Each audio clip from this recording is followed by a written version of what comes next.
Hello and welcome to another edition of Entheo Radio, where we talk about shamanism, psychedelics, and altered states for healing. This is your host, Captain Hugh T. Alkemi, also known as Travar. I'm here with a very special guest who's been on our show in the past, many years ago. Actually, he was on our second or third show. Thomas B. Roberts, Ph.D. Welcome to the show, Tom. Hi, thanks. I'm looking forward to talking with you. Wonderful. So Thomas is professor emeritus at Northern Illinois University, where he has taught the world's first catalog-listed psychedelics course since 1981. He's a founding member of MAPS, former visiting scientist at Johns Hopkins, editor of Spiritual Growth with Entheogens, and author of Psychedelic Horizons and the Psychedelic Future of the Mind. He lives in DeKalb, Illinois. Is that how I say it? DeKalb? Actually, we moved to Sycamore. Oh, you're in Sycamore. Okay. Yeah, right. Great. How's Illinois these days? Very cold. It was 1 degree last night. Oh, dear. Yeah, I'm lucky. I'm in sunny San Diego right now, and it's pretty warm. Oh, boy. Well, you're always welcome to come visit and enjoy the beach. It's not great. The water's cold, but the weather's nice. Good. That sounds good. So you're in San Diego. All right. I am. I'm in San Diego, and this is where our show started. I think we met you and Bruce Sewick, actually, at the MAPS conference in 2010. Do you remember that? Oh, I remember the conference. Yeah, right. And I've been at the other MAPS conferences since then. Yeah. So that was the only one besides the Catalyst conference, which Catalyst was in LA. It was a smaller conference, but that was the only one that I actually attended fully. My producer and long-term partner, domestic partner, Xana, was with me. And we since had a baby, and we since also recently in the last year had a separation. But my son is 8 since we last talked. I think he was not even born since we last talked. Yeah, okay. So we're going to talk about my book today then? Totally. So you've got right. this brand new book, MindApps, Multistate Theory and Tools for Mind Design. Tell us about what inspired this book and maybe a little bit about it. Well, each time I've written a book, I've thought, well, this is it now, and I have nothing more to say. And then I find out I want to elaborate and say some more and give some more examples. And, of course, the whole field of psychedelics is developing enormously every year. So there are new things to say all the time. So this is an update on my current thinking. I keep on thinking it'll be my last book, but that's what I've thought for several books now. And basically what I'm trying to do is to interest people in psychedelics beyond psychotherapy, so to look at uses in religion and in the liberal arts and the humanities and so forth. So most people, when they think of psychedelics, of course, think of psychotherapy, and that's where most of the good work is now. But I'm trying to expand the realm of psychedelics to include the humanities and philosophy and so forth. So that's the purpose of the book. So it's not very much about psychotherapy. It's about using psychedelics as what I call ideogens. That's a word I coined to mean it generates ideas. So I'm trying to get people to see that psychedelics can be used as ideogens. That's wonderful. You have this interesting claim to fame, Bicycle Day. Tell us about that. Yeah. My best work is in my writing, but what I'm best known for is starting Bicycle Day. And basically started, I'm not sure the year, in the early 1980s, actually in my backyard. We invited over some friends, and we decided, originally we were going to have it on the day that Albert Hoffman first did his trip, which was on the 16th of April. But that was the middle of the week and not a very good day to have a party. So I decided to have it not on the 15th, but on the 19th, which is the Monday after his trip on a Friday. So we had it on April 19th.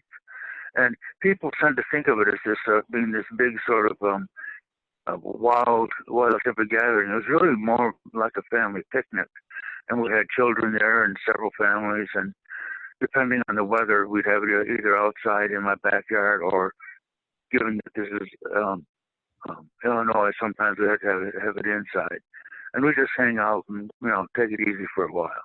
And there were probably a dozen and a half people there. No big event, but by publicizing it, it's really caught on, and it's really pleasing to see, all over the world people still know about Bicycle Day. Yeah. So that's how it began. And I figured, well, like at that time, the Irish were celebrating St. Patrick's Day, and Columbus Day was ours, an Italian holiday, and I sort of thought we psychedelics need our day of our own, and that's how it started.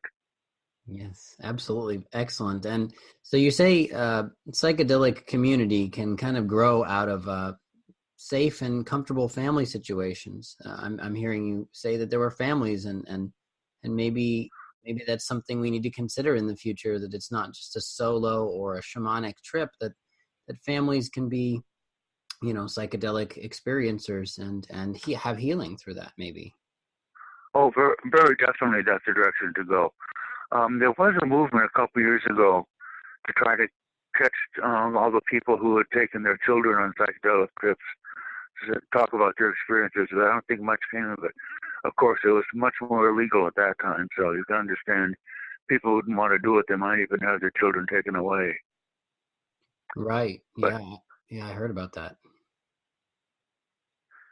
So, also, I wrote to Albert Hoffman to tell him about Bicycle Day, and he was a little annoyed at first because he thought it should be named something like LSD Day, or a bicycle was really sort of a side issue. Although I used it as the major image, but I told him that I liked it because it's easier for people to think of a bicycle and riding a bicycle than just a picture of a sort of static LSD molecule. And then I also mentioned to him that the 18th of April was the day that Paul Revere went on his ride, and the 16th of April here would actually have been the 18th of April in Switzerland. I'm not sure if I got those days right. Anyway, he sort of understood it, and came around to, I think, enjoying it after a while. But at first, he was a little ticked off that it wasn't called LSD Day or something like that. That's so wonderful. I'm looking up Bicycle Day online, and I see that it's mentioned in a lot of places. There's even a hashtag Bicycle Day that people use on social media these days. Oh, good. I haven't seen that. There's also a band called Bicycle Day that was started locally. Although it's kind of boring here, so they moved up to Madison. Very cool. It's great. And a lot of the articles on Bicycle Day do mention Albert Hoffman and LSD. And is there a logo for Bicycle Day? Did you create any special image? Well, I had some patches made, sew-on patches, and I gave those away to the people who were there. So I haven't really made one logo. There's a patch that's used a lot. You see Albert Hoffman on his bicycle with the mountains in the background, but that's not my doing. That's somebody else's. And I didn't really create a patch. Actually, there was one person who claimed that he started Bicycle Day.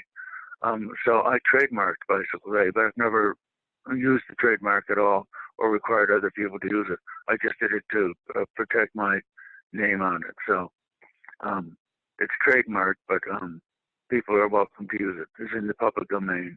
Very nice. So my next question is, would maybe we can collaborate, and this year for Bicycle Day, we can make something for you. I'm happy to collaborate with your ideas and get some graphic designers on that, because it'd be wonderful if we could massively sticker or patch this image and really turn people on. This is fun.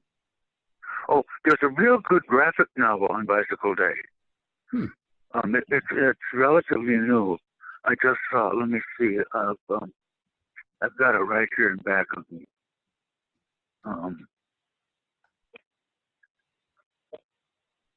It's titled Bicycle Day, and author is Brian Bloomerth, I see it. Blomerth. Yeah, Brian Bloomerth. It's a really good graphic novel. it's on Amazon. I'm looking at it. Excellent, fun. Yes, yes, it is on Amazon. Right. Really nice drawing on it. It kind of, to me, it's like a very modernized version of Yellow Submarine, the imagery. Yeah, that's right. That's a good comparison. Wow, very nice. I like it. Maybe I'll get a copy. This looks fun. Oh, you'll enjoy it. Yeah. And I'm pleased because most graphic novels, are just about violence and people, shooting people and cutting people. Yeah, And this is a nice, non-violent one, yeah. but done with a sense of humor. So, Dr. Tom, tell us, you got James Fadiman working with you from, he did the foreword for this book, and how is it to know James, and how do you kind of intersect your intentions? Oh, we're decades old friends. We must have met at a meeting of the Association for Transpersonal Psychology in around 1972 or 73 or so. Yeah, that's where we met. And then, we see each other at conferences, and we write back and forth, and he supports me and I support him.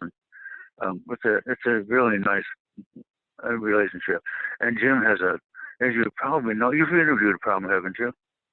I've seen him speak in person a couple times, but I haven't actually interviewed him yet. Oh, you should do that. He has a very quick wit, and of course, really knows the field and can explain things just beautifully clearly. Yeah, he's clearly somebody to interview. And of course, he has several books out, and they're all very good ones. His latest one, The Psychedelic Explorer's Guide, is my favorite. That he describes the work that he and Willis Harman did way back in the 1960s on creativity. And it's the best report on that creativity by far. It's really a good one. And yeah, well, if you've seen him talk or heard him talk, what a great wit he has. A very dry sense of humor in explaining things. Yes, I enjoyed his lecture. It was amazing. He inspired me to pick up some books by other people too in that lecture. Good, yeah. We've done workshops together at the various big MAPS meetings, the pre-conference workshops, and with the all-day workshops. So we split one up and enjoy working together. Very cool. So let's get back to the book. There's some sections in here that are really interesting. Problem solving. Let's talk about entheogens, psychedelics, and problem solving. Yeah, I think this is really the biggest opportunity that is available with psychedelics, because it's across every field, not just psychotherapy or not just the arts. Basically, the idea is that psychedelics let people come up with ideas they haven't come up with previously. My understanding of that is that what they do is they put people in touch with the information that's in their unconscious. There's that diagram of the mind making contacts, or the brain making contacts. Yes. With more contacts under psilocybin. That's the way I understand what's going on, is that parts of the brain are sort of tapped into that aren't normally tapped into. And this allows people to come up with ideas they haven't normally got. And because this goes across every field, there's no field that doesn't have problems to be solved.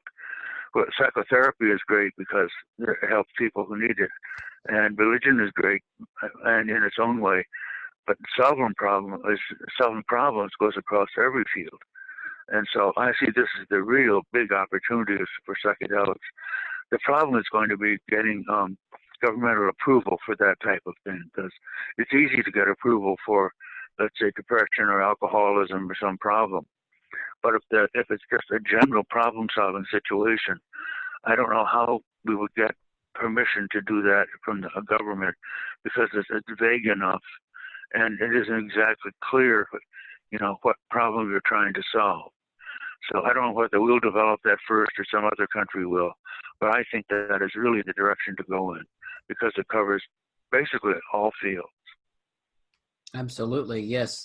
Problem solving is a major world concern, and I know there are think tanks that throw millions of dollars at this sort of thing, and maybe none of them are using psychedelics, and I'm sure there's a few of them that are, like people that started Burning Man and some of the some major corporations, but not necessarily the government. At least they haven't revealed that to us yet. Yeah, I imagine a company who will provide both psychotherapy sessions and personal growth and problem-solving sessions.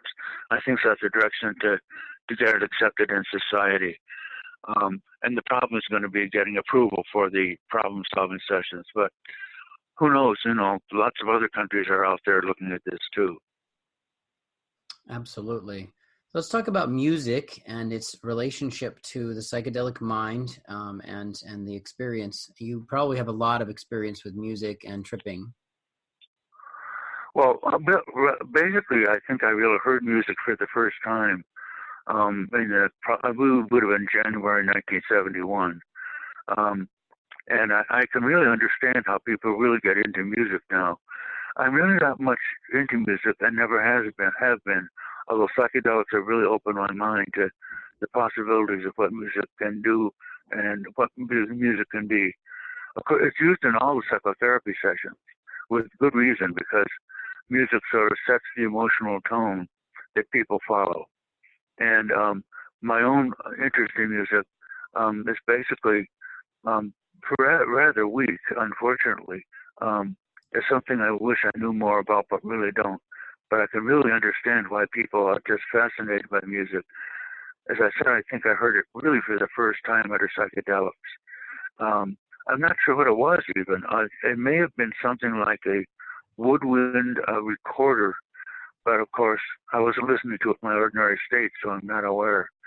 But I sort of fell into the sense of these different voices working together, sometimes separately, sometimes alone, and how they would sort of dance together in a musical sense.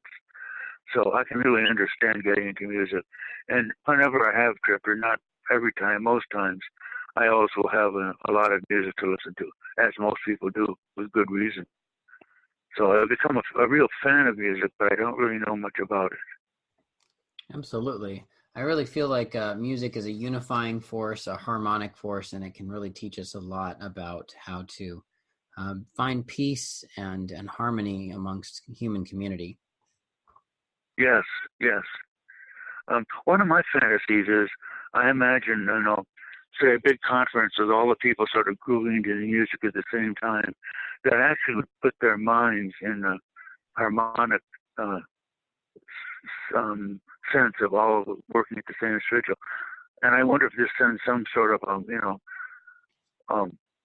uncalled wave or something sort of off into the world, sort of all these minds in sync, sort of firing at the same time. Now that's just my imagination about it, and other people have had it too. But this seems a very possible possibility, so that maybe, let's say, some beings out in the world somewhere, out in the cosmos somewhere, won't pick up on our electric signal, but they'll pick up on our consciousness signal. Wonderful. Oh, I'm noticing in the back of your book, there's the patches for Bicycle Day. And there's some really Yes. there's some good images in this book. Like there's that image of the brain and its connections on psilocybin. That's on page 53, I think. Yeah, that's a great picture. That picture really says so much. If you really think about it, that says everything. It explains why psychotherapy works and problem solving works and so forth. Yeah, that's a great illustration. And so in the back of the book, Appendix C, page 182, we have the Bicycle Day patches. Right. Yes, those are the. There's another one too that I didn't photograph. It was a couple years earlier, but basically those are the original patches. And it's interesting because if you go online and you look for Bicycle Day patches or Bicycle Day illustrations, you see, page after page of them online, but none of them have those. So I'm tempted to. I'm sort of in the process of putting them in one of those companies that makes graphics available. Very and make nice. them available that way. Yeah, so maybe like an open source, people can print their own and at their own in their own with their own order amounts and stuff. Either that way or do it through one of the companies that charges for it. I haven't sort of thought. I like the open one. On the other hand, it would be nice to make some money off this off Bicycle Day. Yeah, absolutely. So I'm noticing that some of your stuff says 38 on it. Are am I to believe that you're born in 1938? You figured it out. You got it. Yep, You're really up there. My grandmother is about the same age as you. that's right. I'm 81. I can hardly believe it. Oh my I'm goodness. one of the psychedelic oldsters around. Right. And is Stan Groff is a little older than you, right? 6 years older. Wow. You guys are like the tip top of the eldest of the eldest. Yeah, that's right. Although I'm not considered an elder because I'm not very well known.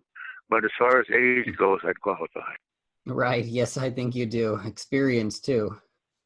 I mean, and then I hope so. Metzner's in his 70s, right? Dr. Ralph Metzner? He died recently. What? Oh my gosh. Oh my Yeah, gosh. maybe half a year ago or so, something like that. No way. I can't believe I have so many friends that know him personally, and I've talked with him twice on the show. I'm surprised I didn't find out. Yeah, there wasn't a lot of publicity about it. A friend of mine told me, and I was surprised to hear about it too. Wow. Well, He's one of the originals, without a doubt, or was one of the originals. rest or reincarnation, whichever he prefers, my prayers are with him. Yes, that's a good way to put it. Yeah, always enjoyed him because he had a rich background in the humanities and myth, and not just psychotherapy. He always added a lot to any discussion. So he was a great person for me to listen to from that perspective. Absolutely. He had shared so much rich history with the times that he was living in Germany and the poetic stuff that came out of ancient Viking Germany. Yeah, that's right. That was his strength. So let's dive into a slightly different topic here. There's these different models, and even the topic, the subtitle for your book is multi-state theory. What is a multi-state theory? And then maybe get into some of that. Okay, what I've been thinking about in the last couple of years since my previous book is to ask myself the question, well, we can install psychedelics in our mind and do a lot of new things with it. So the natural question that follows that, well, are there other things we can install in our minds besides psychedelics to do new things with our minds that way? And of course there are. And when I realized that, I realized psychedelics are just part of a much larger field.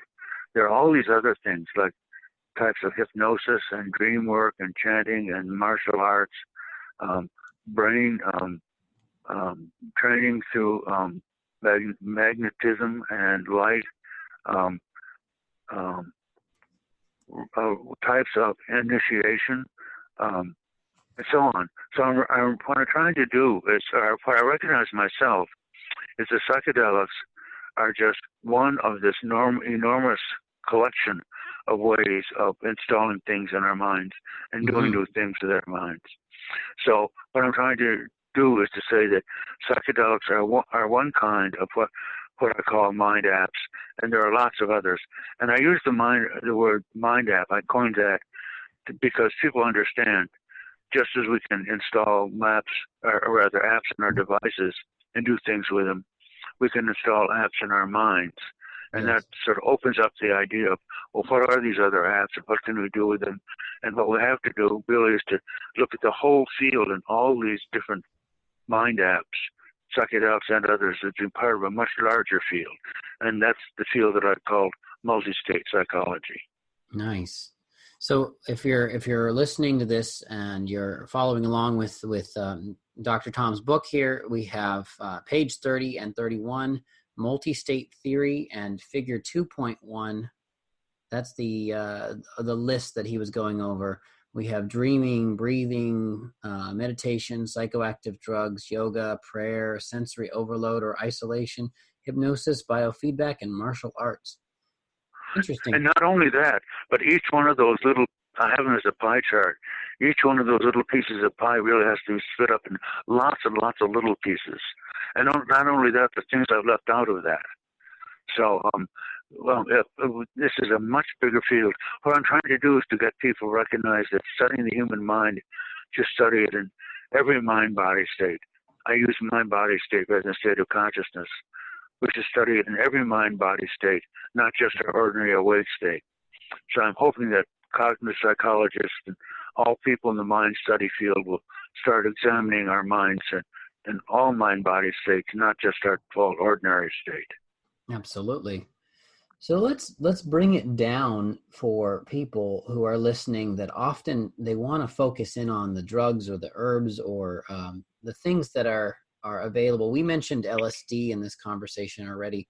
I take it that you've experimented a little bit and that you might encourage safe experimentation with that. But maybe there's other things, like your book mentions ayahuasca and psilocybin. Maybe there's other things that you can give us some harm reduction techniques and suggestions around using, because our listeners tend to use these things, I think. Well, in using them, if possible, they should be used, sort of in the research that's being done now. For one thing, you've got a pure dose. You know how big the dose is, and there are people there to guide you. And people should be very careful on buying street drugs, because you're never really sure what you're getting. There are reliable dealers, and there are other dealers who will just say, "Oh, sure, this is what I've got. I'll sell it to you," and they'll just tell you whatever they've got. And I hope that we're going to be able to develop some way of people taking psychedelics, in a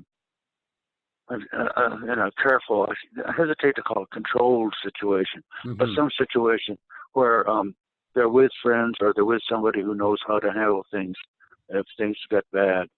Yeah. And that's where the really good research is being done now. As you probably know, they have 2 people accompanying the people going through the experiences now, and they last all day. And this is really the way that it should be done. So if there turns out to be a clinic or a company or a public service organization that provides these services, I assume and I presume they'll do it from a very careful point of view. The problem, of course, is that it becomes expensive if you're going to pay somebody. So we have to figure out some way so the people who can't afford it would be able to have the experiences. Right. Yeah. Maybe a form of Medicaid or government medical support. Or probably actually a bunch of different things. I don't go with the idea that there is only one way that psychedelics should be provided, but I think there should be lots of ways. The analogy I use there is of beer, and we have these big international, and then we have national and local beer companies, and we have the sort of local brewers now. And I think there should be a selection that people can choose whatever their sort of fits their style best. So there shouldn't be just like one big corporation or just some little people doing it on their own, but let people choose whatever fits their style of doing things.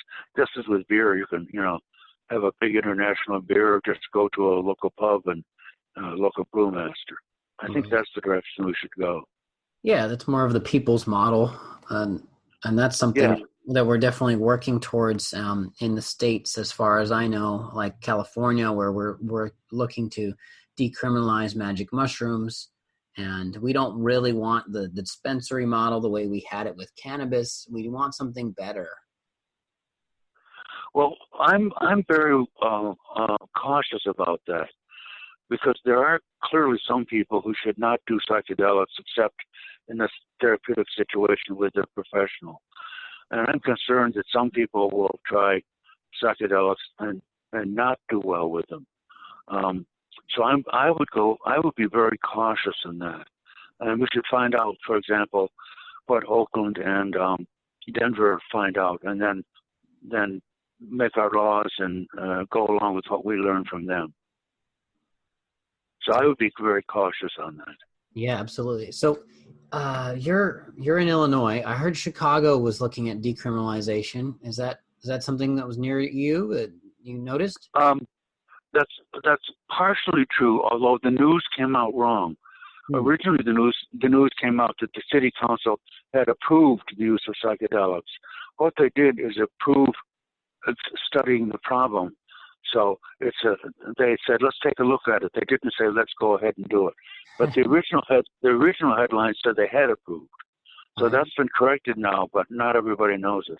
That's so funny. Oh man. And there's probably going to be a lot of really misinformation in headlines and people jumping the gun, and that may cause some unfortunate arrests as a result. Yeah, I hope that doesn't happen. But I think most of the people in the area kind of know that they jumped the gun, as you say. But there's always some people who miss the news and say, "Oh, I thought so and so."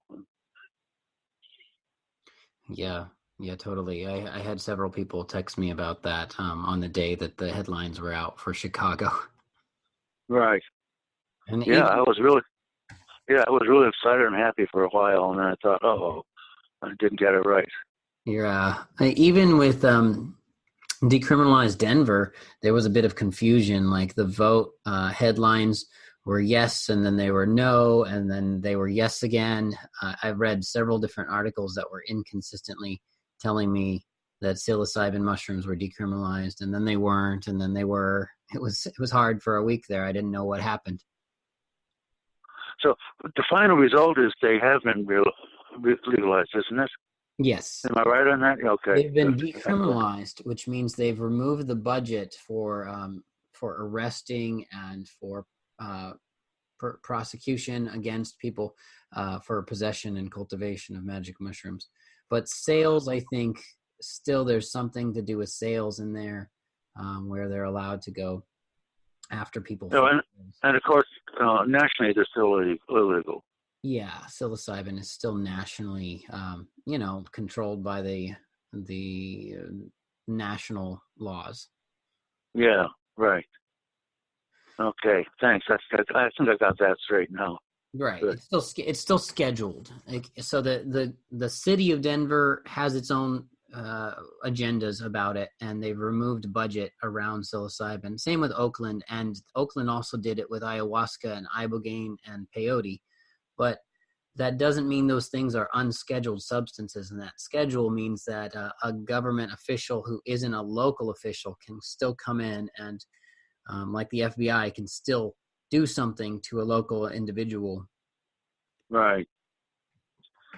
Well, are they starting the first of the year in Oakland? I don't know. I think, let's see, when did that happen? Yeah, I don't know for sure. I have to ask. I would be completely, I could look it up right now, but I have no idea. Okay, well, anyway, we'll just remain unsure about that for the time being. Yeah.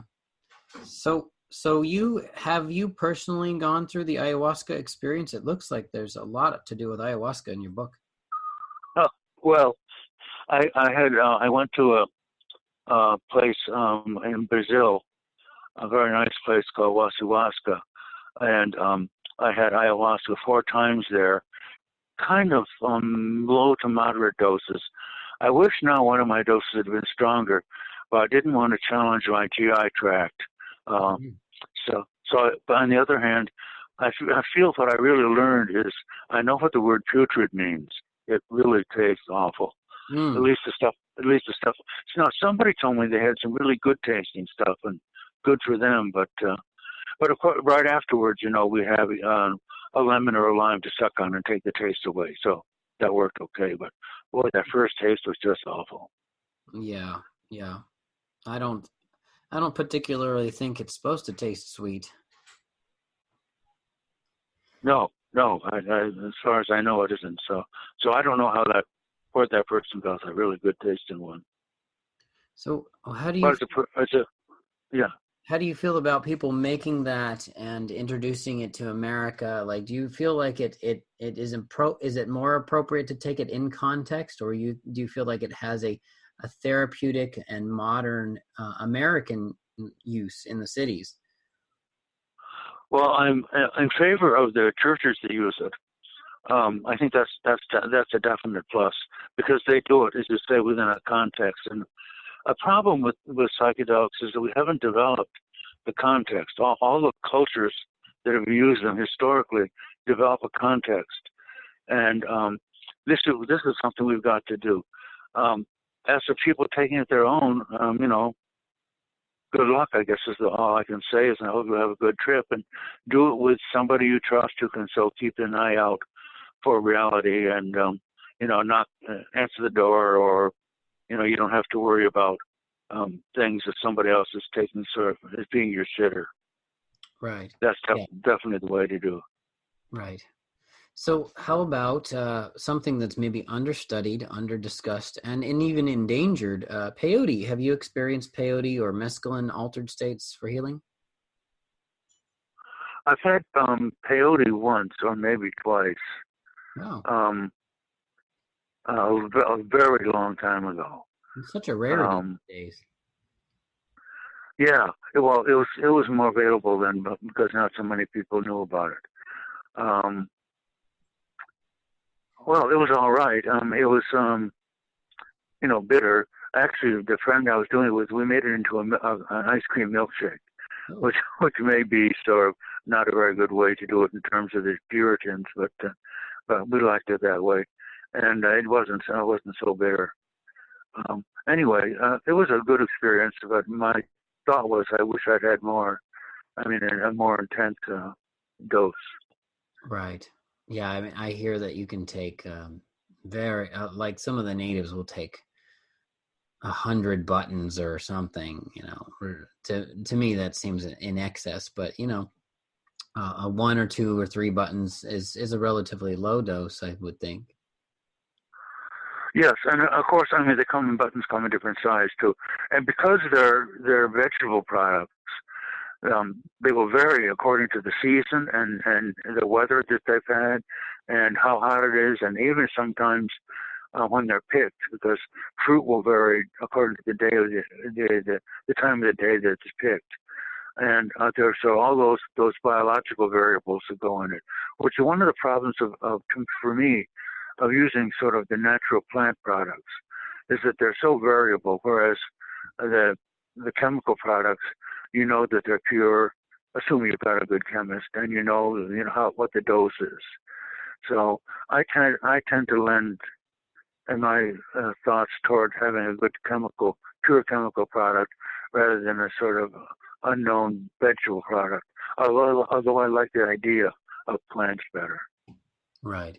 So tell me, have you experienced MDMA or Molly, ecstasy, and what's your opinion of that? I know MAPS is really excited about that. I don't know if I want to call it an entheogen, but I suppose it could be. I explained it to my classes as it's been adopted as an entheogen, so it's not really a member of the family, but everybody sort of considers it part of it. I think that kind of covers that base pretty well. Yeah, I had my first MDMA back in 1984 and 85 when it was still legal. Wow. And I also had some lucky contacts at that time. And a couple times since then, I enjoy it. I enjoy the warmth and friendliness of it. But to me, it doesn't have this sort of energetic, electronic feel that psychedelics have. So I like it, and I'm really glad it's been used in psychotherapy so well. But my preference is for the more powerful electronized sort of chemicals like LSD and so forth. LSD, excellent. So maybe you can give our listeners an understanding of just how many LSD experiences you have had personally. Over 100, but I lost track. That's a lot. Oh, no, that's not just LSD. That includes the whole realm of psychedelics. Oh, okay. Okay. And what do you think And goes it with LSD? does not include cannabis. Oh no. Okay, yeah, because cannabis it's in tandem with other things. It's psychedelic, but mostly it's just psychoactivating in some ways. Yes, although it's getting much more powerful than it used to be. I mean, when I first started smoking, it would be what just called ditchweed now. Yeah, But there are all those great hybrids that people have made.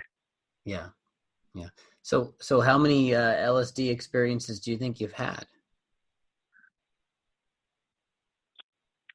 Um, 40, 50, Okay, that's something like that. yeah. Well, well, my first one was in 1970.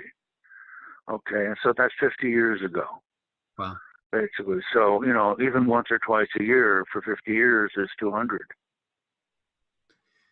What got you into this in the 70s and before? Why did what inspired you to take this leap of faith into the chemical exploration of your mind, body, and spirit? Okay. I'm someone who approaches things slowly. So I was a graduate student at the University of Connecticut working in a master's. And this is when Timothy Leary was causing all his uproar at Harvard. And to me, there was just sort of noise in the background, but I was curious about it. So I wrote to Harvard and I got a copy of the Harvard Review or whoever it was where there was an article about it. And I read it. And it was kind of a curiosity thing to me, but, not for me really.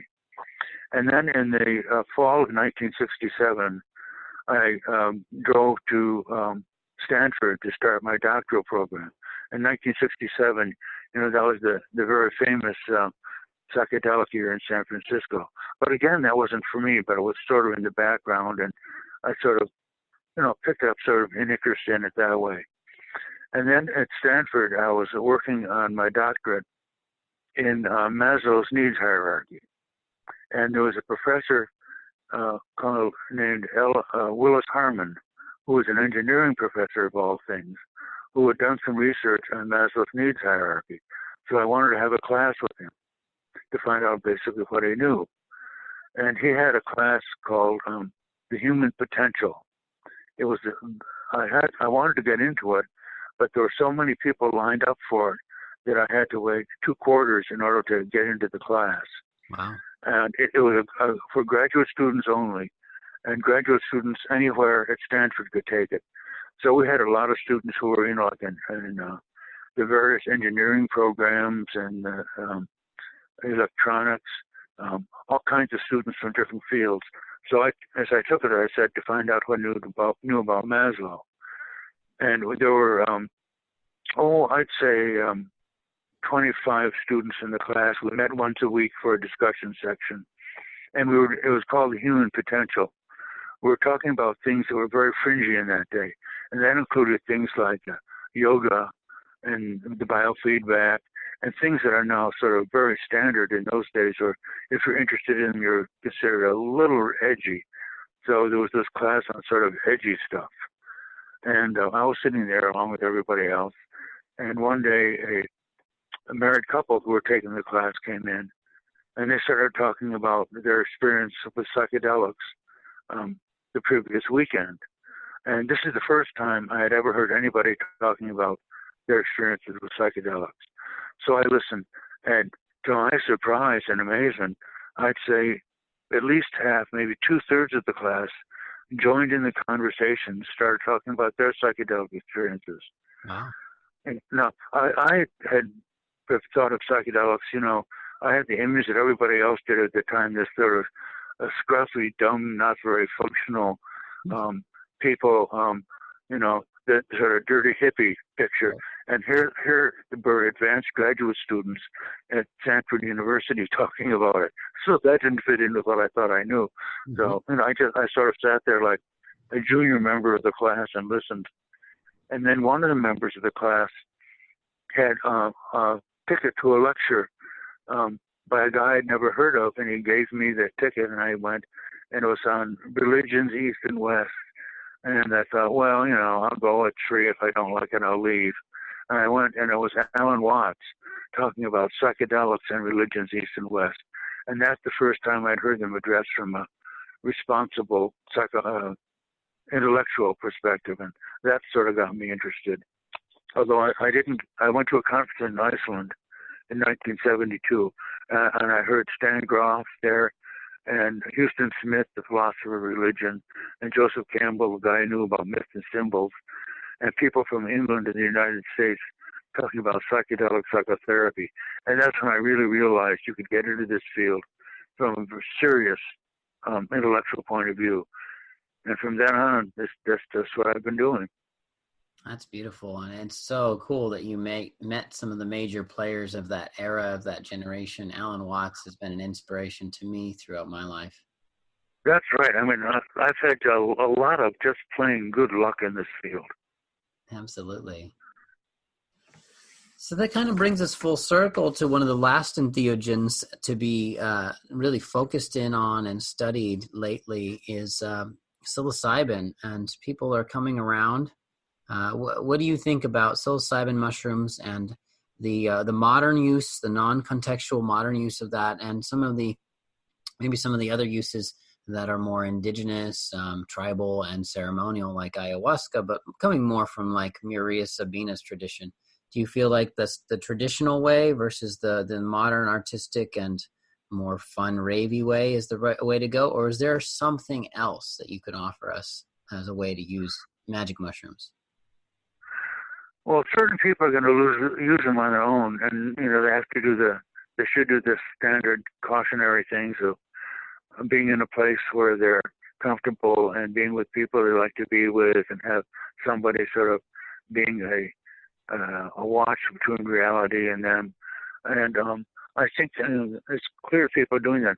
I'm very enthusiastic about the research that's been done at Johns Hopkins and Langone Medical School in New York, and now Imperial College in London. I mean, they are really opening the field. And if you look at the research that's really been made, what's considered the research and the acceptability has been done in these medical schools, not as has been done for, I was going to say decades, but actually centuries, people doing it on their own. And I think we just have to recognize that if we're going to make progress, we have to make progress that fits in with the way our culture works, like it or not. I mean, that's just the way things are set up. So that's why I'm in favor of this being done in a legal point of view. At the same time, people are going to do it on their own, and I wish them good luck and be careful. But that's as much as I can say about it, because people will do it on their own, but do it in a place where you feel safe and secure with somebody you're like being with, and hope that you got a good dose and from a reliable source. But I'm really enthusiastic about the stuff that's going down now in the medical schools and in the other psychotherapeutic ways. That's the way we're going to make progress. So progress really depends on these sort of very slow, very structured, but very careful ways of doing things. Because that's what our society appreciates. We just have to realize that's the way we are. Absolutely. And that's wonderful that it sounds like your experiences in the past, wisdom and personal psychedelic experiences have led you to be as flexible as the medicines. I guess that's true. All my experiences were illegal, so I can't go saying, don't do that, you're a bad boy or a bad girl if you do it. On the other hand, I've learned, if I could, I would take it in the current sort of medical school model. I'd like to do that. Wonderful. Where are you going from here? And what is it that people can do to further learn from you besides buying your books, which it looks like you have at least 3 of them. How many different books do you have? I think there's 5 or 6. Oh. I have 3 very easy to buy books, the MindApps, and then the Psychedelic Future of the Mind, and the one on spiritual growth with Entheogens is coming out under a new title called Psychedelic Religion, coming out next year. It's the same text, only in a new format. But I have 2 heavy books they're expensive. You may want to ask the library to buy them. One is called The Psychedelic Policy Quagmire. And then I did a 2-volume set called Psychedelic Medicine with Michael Winkelman. And he's done a new one now with Ben Sessa, again called Psychedelic Medicine. And there's a 2-volume book that J.H. Ellens, Ellens, edited, called Seeking the Sacred with Psychedelic Mushrooms. Although I'm not listed as an editor on that, I had a lot of input into it. And that's one of the big expensive ones, too. But, of course, I mean, there are new books coming along all the time. MAPS has them on their website. Oh, I just read a fascinating book called The Chief Poisoner. It's about Sid Gottlieb, who ran the MK Ultra stuff in the 1950s and 60s. And I thought I knew a lot about the book. Remember, it's called The Chief Poisoner, and it's about MK Ultra and Sid Gottlieb and all the stuff that he and they went through. And I thought I had a good view of it. I mentioned it to, I wrote to Michael Horowitz, the bookman, and he said 2 or 3 people told him the same thing. So if you have a chance, I recommend it. And there's a good book called Mescaline that's out too. So these interesting books are still coming along, and they're not just rehashing the Timothy Leary story or the Albert Hoffman story, but people are digging up new things, and they're good writers. They're very involving kind of stories.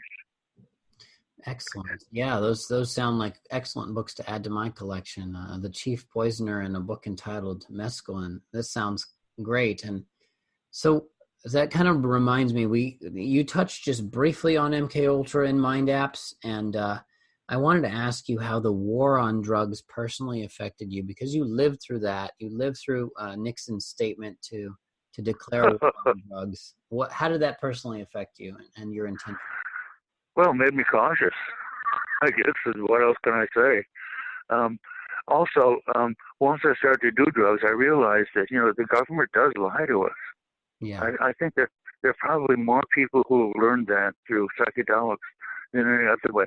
There's something like 30 million people in the United States who've done psychedelics and are aware of their own experiences, that the government is simply wrong, or in some cases lying to us. And the problem is there are a lot of very good, well-meaning people who believe the government and pass the word along. They don't know they're telling. I guess we call them non-facts now. But the word is getting along, and people are getting used to it.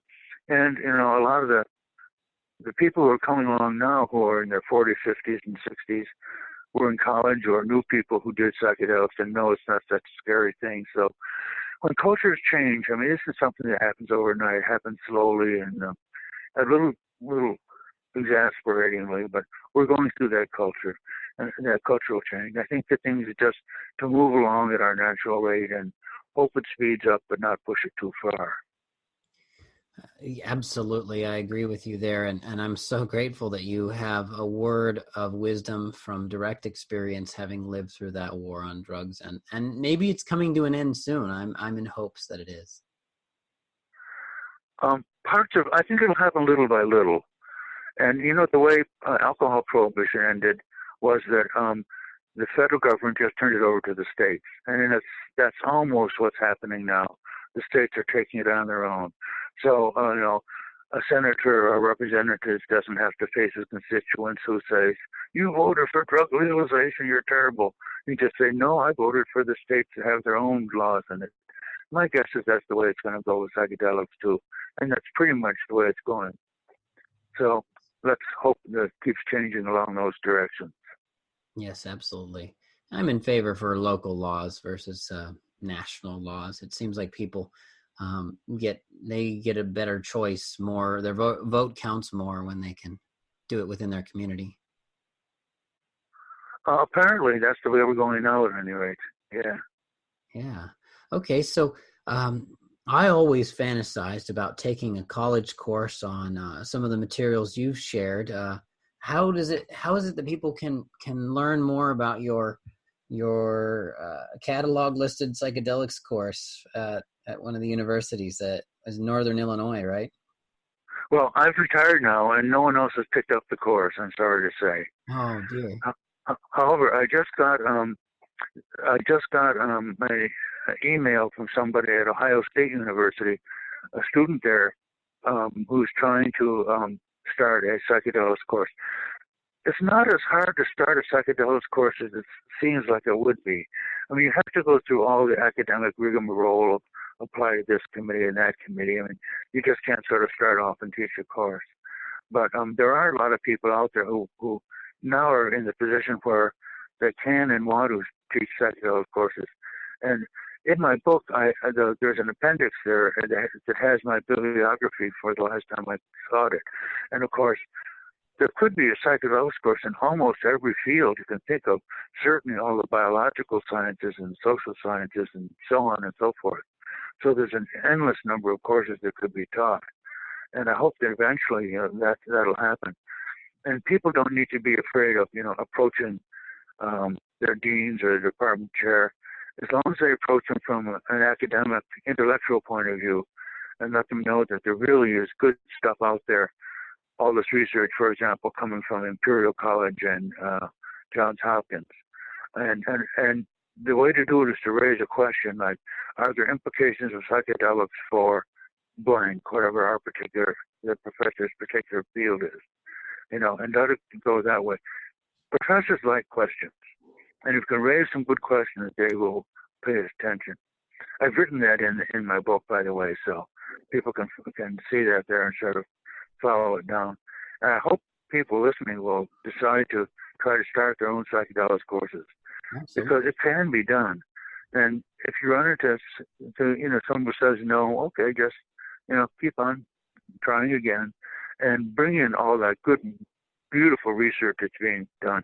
It's in journals like Psychopharmacology, these absolutely top-rate journals, and Scientific America has had articles. So these are places people admire, and make sure you're approaching it from a scholarly point of view, not let's all do drugs and talk about it together, because professors want to protect their ass and not get into trouble with legislators or people across campus. So approach it from a good scholarly perspective. Absolutely. There's an appendix A, page 131. Syllabus for a psychedelic class. This is so paramount that you included this. Thank you for including this. Well, and of course, everybody will adapt it to their own class and their own interest. So that's just to sort of get the discussion going. By all means, people should not stick. And now that's a couple of years old, and we have a lot of new material since then. It's coming along just beautifully. Wonderful, wonderful. This is Hugh T. Alkemi of Entheo Radio interviewing Thomas Roberts, Ph.D. Dr. Thomas, please give us any final things you want to say to the listeners. And I myself am encouraging everyone to buy this MindApps book because it's one of the best new books on the subject of how to develop yourself with psychedelics. Tell people a little bit about how they can reach out to you and what's next for you. And yeah. Well, I'm trying to decide, do I want to write another book or not? And I figured this is my last book, and yet I thought that for every book before this too. So who knows? But let's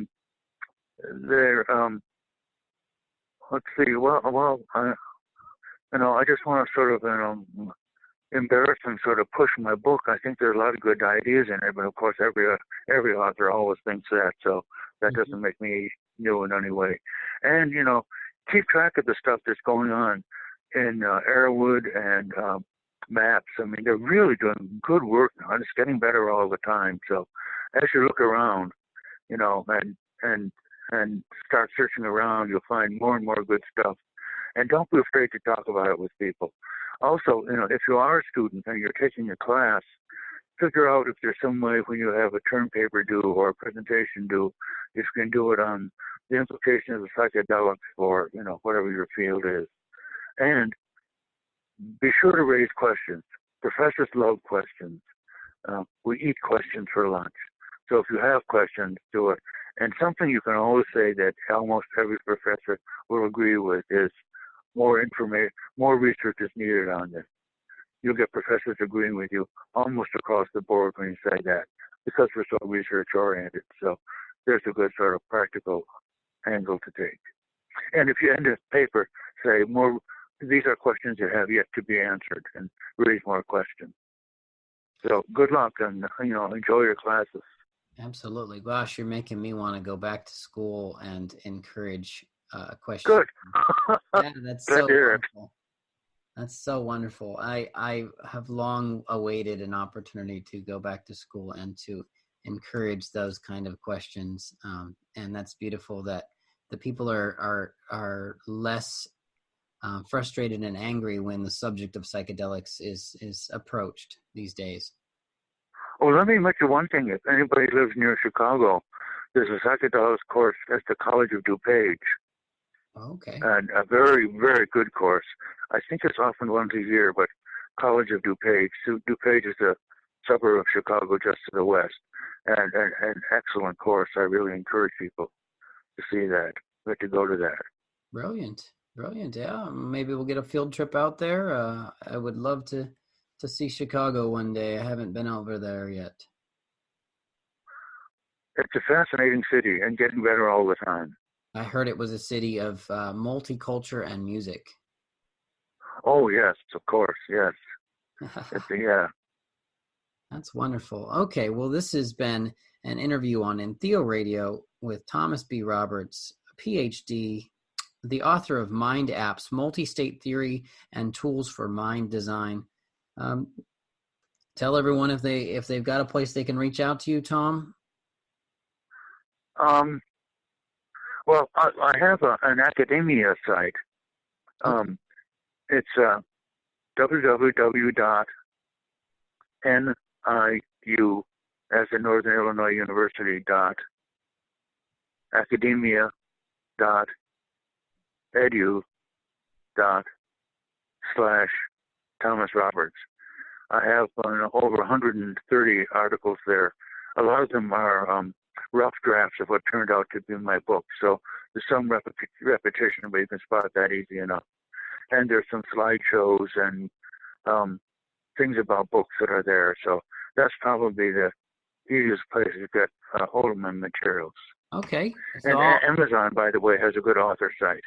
Great. I will include links to both your Amazon and your academia site. I see it here, and there's a lovely picture of you. Okay. Thanks. I've enjoyed talking with you. As you know, this is what I like to talk about most.